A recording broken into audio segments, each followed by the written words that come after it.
Good evening and salutations, my B&B fans. I don't understand for the life of me why Steffi can't just tell Finn about the kiss. I don't get that for the life of me. It's not as though she kissed him back, had this long, passionate kiss or anything like that. It would have took less than 5 minutes after she would have got home, and then they just would have nipped in the bud. Finn would probably approach Liam, and that would have been that. But instead, for some odd reason, it's like the writers decided, it'd be even fun, it'd be even better. Let's have her not say anything, have a quote unquote lie by omission to cause some sort of rift in their marriage. I don't get that. Because she thought about it afterwards, after she caught Finn up on everything that happened between Thomas and Hope. But you couldn't even be bothered to sit and explain your own stuff that you wound up doing. None of that makes sense. Speaking of just not making sense at this point, I still don't understand why they have RJ back in the show. He literally does nothing. He contributes nothing to the show. And for some odd reason, it's like he's just there to be there. And all he does is talk to Brooke about how happy he is that she's back together with Ridge and how Taylor's going to sit there and respond to it as though anyone cares. Oh, and she also, for some odd reason, because they have to sit there and find a way to stretch out 15 or 18 minutes, let's have Brooke sit there and retell that part about Rome when Ridge found her. Yep, that makes sense. But I want to get to my favorite part. And granted, this dragged out way longer for 2 days. For 2 days, this drag. I know that the writing was better way back when, and it's amazing when you sit there and you look at this show about how it beat out greats like All My Children and One Like to Live and probably some other stuff. That this is the show that is still standing. For 2 days, we've been sitting there waiting for Liam to confront Hope about the kiss with Thomas.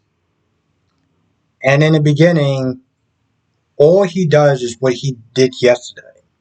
Try to get her to admit what she did. But I gotta sit there and say that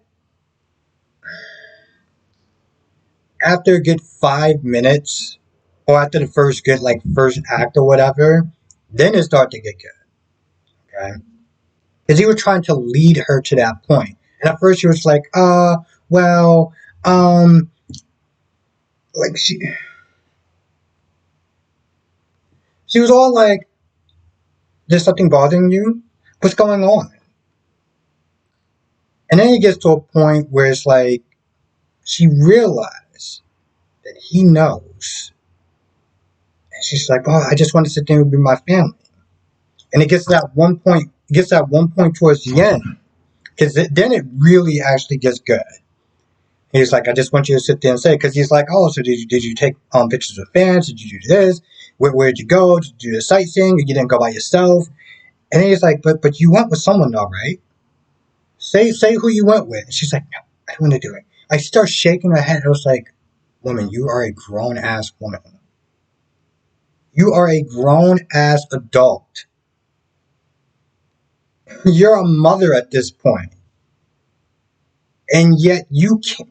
It's like you couldn't even be honest. You didn't even actually have the decency, the integrity to just sit there and say what he was asking.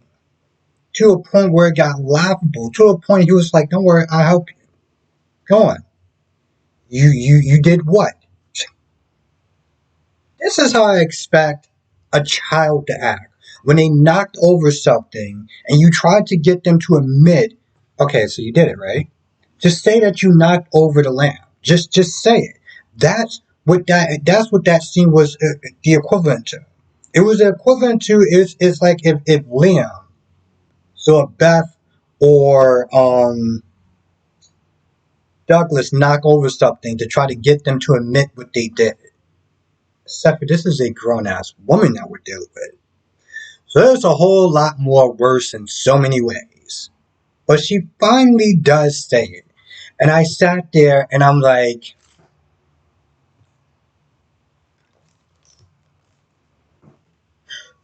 I don't want to sit there and say he went all Batman on her, but like it was definitely interesting. It was literally the best part of this whole episode.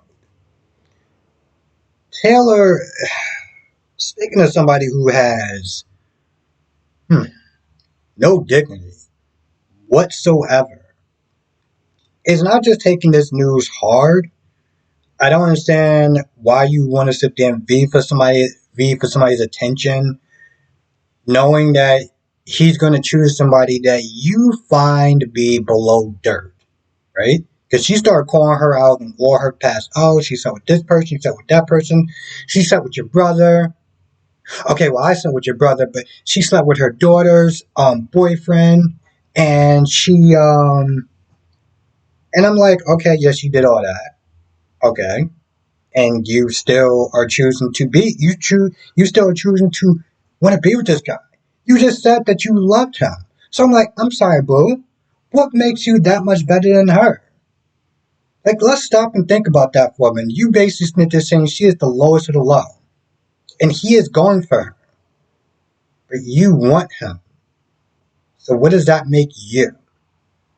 I think that's why I start to get, you know what I'm saying? That's why I start to get annoyed with the Taylor character because she has this whole sanctimonious attitude, right? Looking down on Brooke.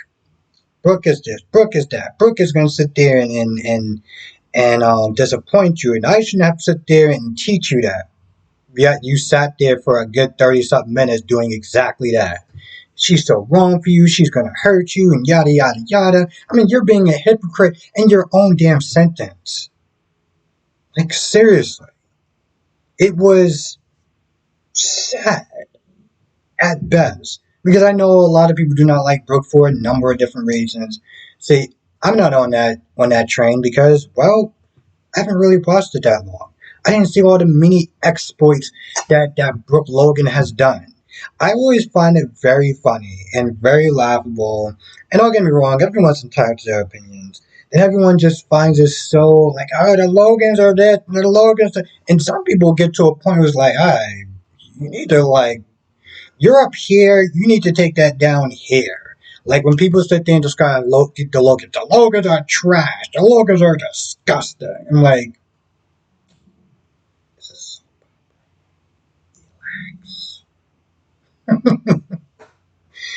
uh, the infamy, the hate for Brooklyn Logan knows no bounds, right? They'll call her everything in the book, and some of the stuff that people have sat there and called her, I don't even feel comfortable saying that.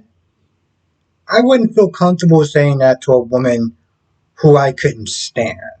Okay, there are characters that I just generally do not like. Okay, I do not like them. Like I don't like on this show. I don't like um Paris's mother. Can't stand her. Not a fan of Nina on General Hospital. But some people have called Brooke the H word, the S word, and I'm just like, so we're bringing slut shaming back. This is what we're doing. I mean, I understand that people have a right to sit there and criticize certain characters, but Jesus Christ, some people take that to a level where it's just like I don't want to sit there and say it's just like wow, you know the way that people talk about certain characters, I think goes a bit too far personally. And the fact that some of these people just do not have filters, it's just like, well, if you could sit there and call this person this, that, and the third, like it's like what can you not say about somebody? or something or someone, or hell, even do something to someone. You know, I don't know. I just always feel like for me, as much as I could sit there and say that I'm a dick, there are certain lines that I just do not cross because I just don't feel comfortable. You know,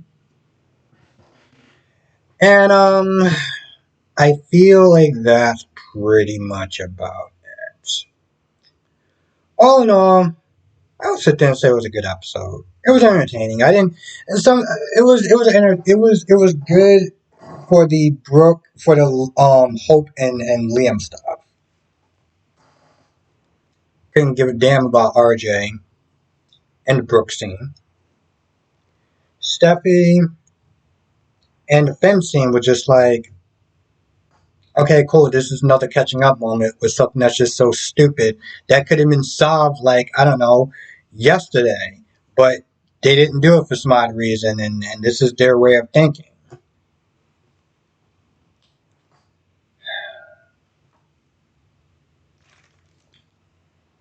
Yeah, I think the only show that I actually did not like today was Days of Our Lives. And don't get me wrong, I love that show. Hell, there's sometimes I actually will love it more than during a hospital.